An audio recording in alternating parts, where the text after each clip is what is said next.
Hello everybody, hope you're doing well. Something a bit different today. Just thought I'd come and hang out with you for a bit. We are just about ready to go over 300 subscribers. That's absolutely crazy. I've been on YouTube for many years, a little over 5 years, and none of my channels have ever gotten this type of traction. I know I'm still, a micro little channel, but really crazy to see that we've got 300 subscribers, and a lot of them are interacting with the content, so that's great.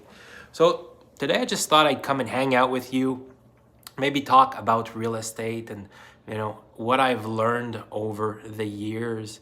It's a really funny industry, and I've been around since 2006, and sometimes you see people come into the industry and you think they're going to be rock stars and you think that they're going to be some killer real estate agents, and then for some reason it doesn't work out. And sometimes the opposite happens, where you're not sure if this new agent's going to work out, but man, they end up killing it and they end up being top of their local real estate market. And it's so funny. And I've had the chance to look at these agents over the years, and I gotta say that the number one quality when it comes to real estate agents has to be persistence. If somebody is trying to make it in the industry, the number one thing they need to have is persistence. They need to be ready to fail. They need to be ready to go out there and not have things work out the first time that they try it. I've had the opportunity to coach agents that have that grit, and I've had the opportunity to coach agents that were lacking that grit for a while. Some of them found it after a while, and some of them unfortunately found themselves leaving the industry shortly after joining it. But I would say that that's the number one thing you could do to cultivate a great career, is just develop your persistence, develop your grit. And in order to do that, you should probably tell yourself a few things when you're getting going in the industry. Number one would be that be aware that sometimes the stuff you try out won't work on the first time. Sometimes when you try approaches, you might be doing it slightly wrong, and you need to tweak it. But be aware that you'll have to try lots of different lead generation tactics. That doesn't mean you should be doing lots of different lead generation tactics. Right now we're in a course, like I'm giving a course to some agents, and we've got 30 different lead generation tactics that they can choose from. But I highly recommend that they use 2 to 3 of them on an ongoing basis. Figure out what works for you and stick with that.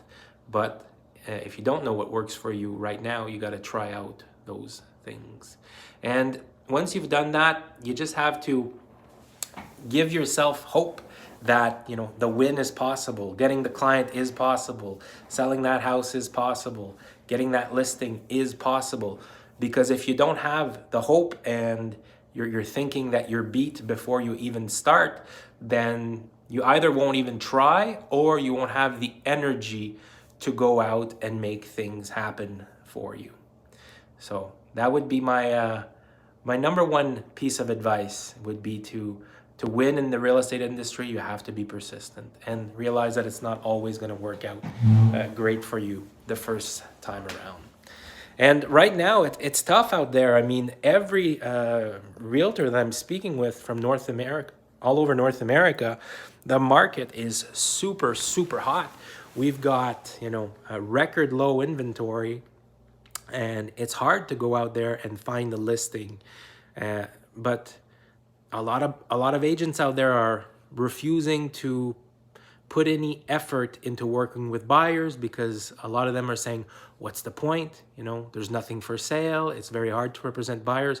But be careful. After a strong seller's market, what comes after a strong seller's market? A buyer's market. I mean, everything is always in constant movement. We're going to see a time when the inventory will shoot up, and some some economists are saying that time is quite near. So, if you've been sort of neglecting the buyers in your database, I would recommend that you start paying attention, start giving them the attention that they deserve, because uh, you know maybe soon enough, 3 months, 4 months from now, we'll see agents that have a huge database of buyers win huge in this market because they've done a good job of taking care of them. They've they've put the effort into them when it wasn't so profitable, right? So I've seen this happen in my career a few times where, we were in a hot sellers market and there were buyer agents out there, working on teams, and they were complaining, but they were still putting in the work to work with those buyers, losing in multiple offers, multiple times. But then when the market shifted, man, did they rake in the dough.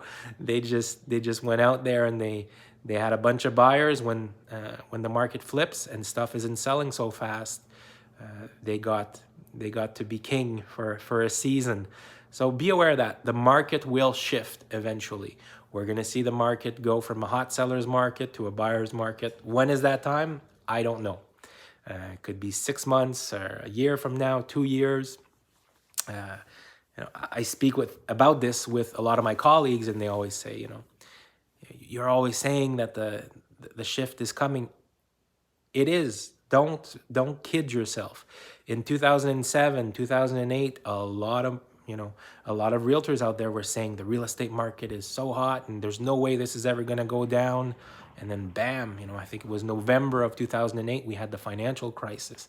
That was 14 years ago. And most economic cycles last 10, 12 years. So we are overdue. We had, the lockdowns and everything in March of 2020. We saw a dip for a few days, and then we immediately got bailed out, and then the market went straight back up. Was that a crisis averted? Was it enough to eliminate that downturn, or was it just postponing it? Was it just sending it back a few years or a few months? The world is starting to open up again, and the economy will look a lot different. So get educated, see what's working out there for other agents, really zero in on what's working for you, and make sure that you triple down on it. Okay. Today I'll be in studio with a newer agent. She's about a year into the business, a little under a year, and she's just killing it. She's doing, she's doing her thing. She's very active on Instagram, and she's getting lots of leads from there. Her sphere of influence, the people she already knows, are quickly starting to think of her as the go-to realtor. And if you're familiar with any of my coaching and my videos, that's the thing you got to do, is you got to make sure that the people around you know that you are the go-to real estate agent. There's tons of companies out there that are spending lots of money trying to occupy that number one spot in your mind. So whether we're thinking about Coca-Cola, Apple, those companies spend a lot of bucks on advertisement trying to occupy that number one spot in your head for the drink, for the cola. So you'll think of Coca-Cola. If you're thinking of a phone, you'll think of Apple right away.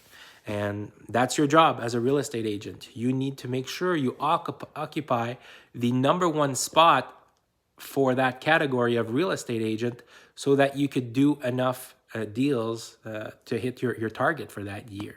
So if you've got a huge target and you want to sell 100 homes this year, you better make sure that you are the number one go-to realtor in a lot of people's minds. For me, a few years ago, I decided to, I used to sell over 200 homes per year with a team, obviously. But now, I want to sell 35 to 40 houses per year. So my database is 350 people, and I do a very, very concentrated effort to occupy that number one real estate agent spot in their head. That's the job. That's 80% of the job. Getting the listing and advertising it and representing buyers and sellers, that's the fun part. But the real hard work is, getting them, is going out there and hunting for the clients. That's the majority of the deal. I've heard a lot of successful agents say that 80% of the job is lead generation. So you got to be conscious of that when you're starting out in the industry.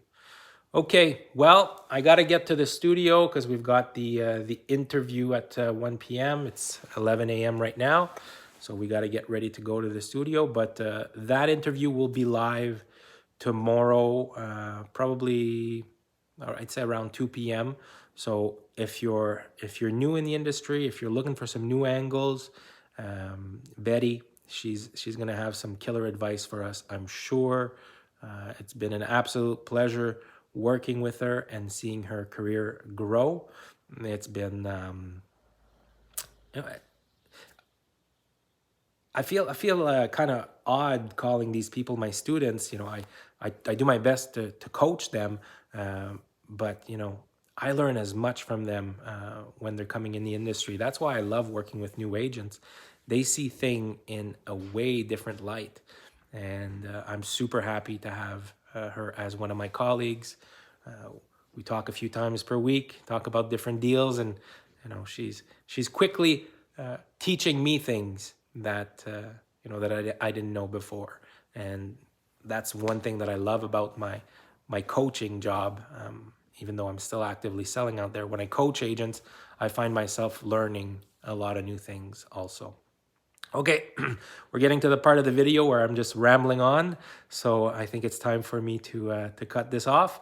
But yeah, keep an eye out for that interview.